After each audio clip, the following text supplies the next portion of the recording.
With the journey complete, Goku goes to Master Roshi's to begin his training as a student of the Turtle Hermit School. His first test? Bring Master Roshi a peachy peachy girl. And then he will train you. But for what? Well, that wasn't set in concrete until training was well underway. The 21st Tenkaichi Budokai wasn't something that was there at the start, and actually something that popped up while they were training and their bodies weren't conditioned just yet. But I'm getting ahead of myself as new characters like Krillin and Lunch were introduced, starting with Krillin, who wasn't friendly to Goku at the start and offered dirty magazines to Roshi as a bargaining chip.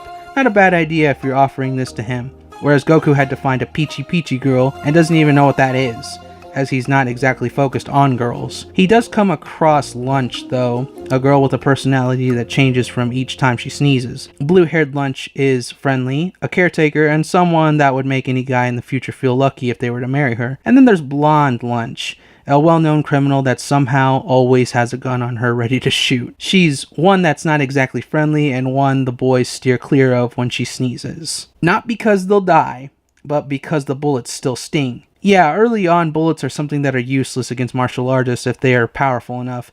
Goku got shot by Bulma in the first episode, but all it did was really sting. It didn't draw any blood. Anyway, once 8 months pass, we meet more characters at the tournament, along with characters that return like Bulma, Yamcha, Puar, and Oolong. How Toriyama writes out the outcomes of these fights is something that should be dissected, as they never usually end on a dull note and give the viewer a false sense of security. These fights past the preliminaries aren't cakewalks, and that's shown early on in every fight. If it's too straightforward, it makes for a bland fight. Plus, some have their own techniques, strategies, and motives for wanting to advance further into the tournament. Some are noble causes, and some are about what you'd expect. Animation has stepped up, but it's nothing that'll blow your mind spectacular. They're just more movement and stylistic choices. One thing that's prevalent throughout the arc that isn't in the English dub is this Japanese bop.